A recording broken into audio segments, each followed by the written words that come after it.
When Spinnaker contacted me and they asked me to review their brand new 40mm mid-size diver, I thought, hang on, this reminds me of the Seiko SKX, and I love the Seiko SKX. Let's check this out.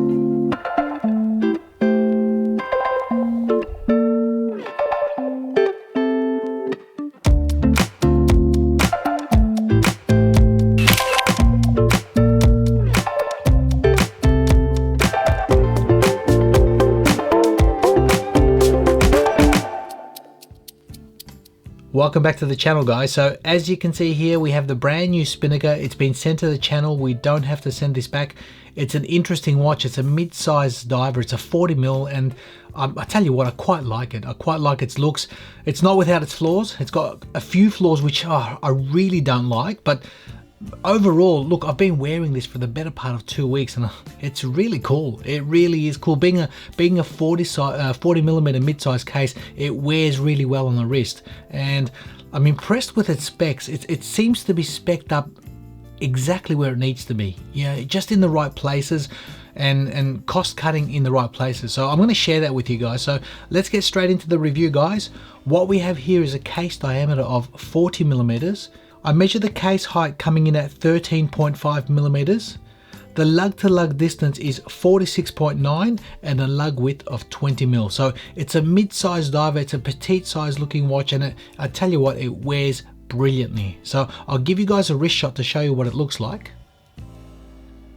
Okay, there you go. So that's been on my wrist for 2 weeks, guys, and I'll tell you what, I've been enjoying this. Its size has been really cool, and I love Pepsi. I really do. I love Pepsi. There's a couple of different color variations of this particular watch, and when I saw the blue and the blue and red, I thought, I've got to have this. I've got to check it out in the flesh. And we've been spoiled lately. We've literally all the manufacturers, all the micro brands, they're all bringing out ceramic bezels. They're all bringing out, the latest and greatest, and this is a sort of step back for me, and I thought, oh, I'm not going to like this, but I tell you what, I've been loving it.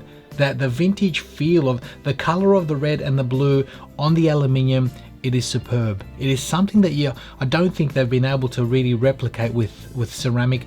And I realize ceramic is a tougher material, but this is stunning. This is really cool in the flesh. So, but what I don't like about this watch, there's a couple of things. I'll get onto the sapphire first. It's got a flat sapphire crystal with a cyclops, as you can see at the 3 o'clock. We'll just get the hand out the way so we can see that. There you go.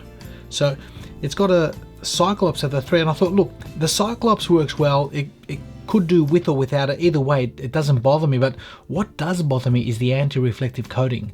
You see, it works well, but they've given a blue anti-reflective coating on this, and I think styling wise, personally, it seems to take away from this watch. You've got a black dial, a Pepsi bezel combination. It looks great, and as soon as the blue comes in onto the anti-reflective coating, it just doesn't do it for me. It's one of those things, and I think, gee, what a bummer. What an absolute bummer. It would have been great to have clear anti-reflective coating on this, but it is what it is. Now, getting onto the actual bracelet of this watch, it features a solid bracelet, 20mm. It tapers down to 17.7mm. It features split pins. It's quite easy to remove, but the buckle itself, you've got, as you can see here, a properly milled clasp, fold over, locking system. But what I do like about this, it's got a twin release system as well as the fold over, but lo and behold, a diver's extension. Look at that, that's fantastic. So an extra 10mm just there. So it's good to see a company featuring these things at this price point and managing to maintain a reasonable type of quality. Now, the watch is due to be released on the 23rd of July 2021, and its retail is going to be $350. That's with a bracelet. It also features a strap version on leather strap, and they come in at $280. So I think a reasonable offering, especially for the look, the way it feels, the way it wears. It's a really nice petite experience without being too small, without being too big. So it's one of those, 40mm is ideal. It's one of those watches where anyone can pretty much wear this. And I like the finishing of the case of this. You've got fine brushing on the sides of the case with a high polished bevel all the way across, brushing on the top and brushing everywhere else on the bracelet. So it's very toolish, straight to business, a really nice no-nonsense watch. Now, the movement that this offers is an NH35 strong, robust, no fuss, and very simple. We unscrew the crown. As you can see, it pops out. We can hack the movement so the seconds hand is stopped, adjust the time to wherever we want, and lock that in. Single click and we can adjust the date. As you can see, 27th, 28th, 29th, and once again, lock that in. So the latch down experience locks in 150 meters of water resistance. So they've basically gone a little bit vintage in not only its design hues, but also the fact that it offers 150 meters of water resistance, which is, you know, appealing back to the earlier generation of watches, because as you see the latest stuff, it's either got 200 or 300 meters of water resistance. So now if you look at the dial, it features applied indices, they're all loomed, and those hands, and it's basically Swiss Super Luminova on those hands. It looks great. It's not the strongest of lume. I'll give you guys a lume shot. So as you can see, everything's evenly applied, even the pip on the actual bezel. It's nice, it's beautiful, but it's not the strongest of experiences. I think, you know, if I was to compare it to potentially the Seiko SKX, this SKX is a better lume. It's a better finish. It's got more lume per square meter, but it's doing a decent job nonetheless. Now, speaking of that pip and that bezel is fantastic, guys. This is one of the things that I really like about this watch. The bezel itself being aluminium, but check this out, have a listen to this. That is super crisp. This is a proper bezel. This is a proper bezel. This is how bezel should be. Crisp, no back play, precise, locks in perfectly, spot on. This is lovely. Oh, I wish Seiko made bezels like this. This is fantastic, really, really impressive. So they've nailed it on the bezel. I think personally they've nailed it on the actual aluminium insert. It's exactly what this watch needed. It's something different, something more vintage appeal. So that's really cool.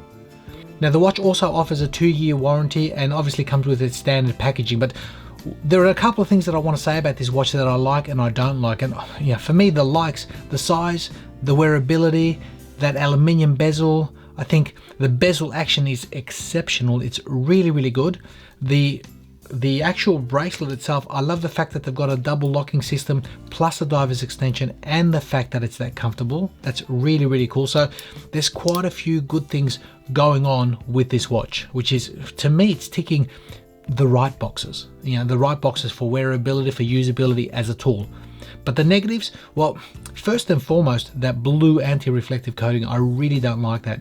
And I'm speaking on a design personal standpoint here, guys. That's my personal preference. I don't like that. It just, I think it could have been so much nicer with clear AR. It would have looked like that. Black, blue, red, beautiful. Not, you know, washed out in blue. So, but that's me.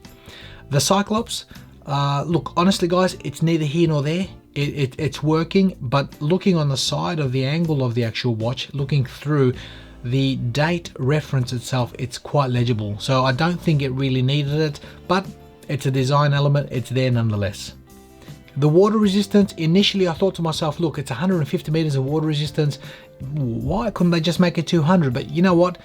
150, again, this is more vintage inspired, more appealing to a previous generation of watches, which with its design, with its styling. So I don't have an issue with that. I'm not going to be using this for diving. 150 to 200, it's neither here nor there for me.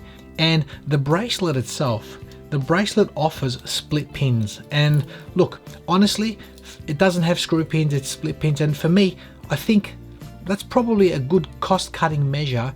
I can live with something like that, as long as the fact that the bracelet, A, is comfortable, B, it's cutting costs. So, you know, if they were to put screw pins and add the price another 20, 30, 40 bucks, really, is it worth it? I don't think so. You know, I don't think so. But that's me. That's my personal subjective view.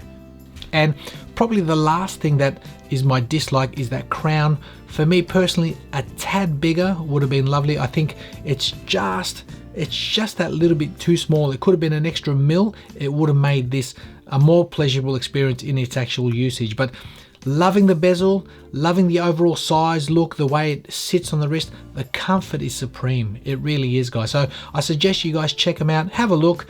There's different colorways. You know, it comes from this one here is called Elemental, or I call it the Pepsi.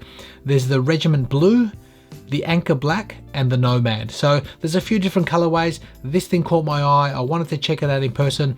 It hasn't disappointed. It could have been a little bit nicer for me as a personal subjective view, but overall, a very cool watch. So thanks for watching, guys, and we'll see you in the next video.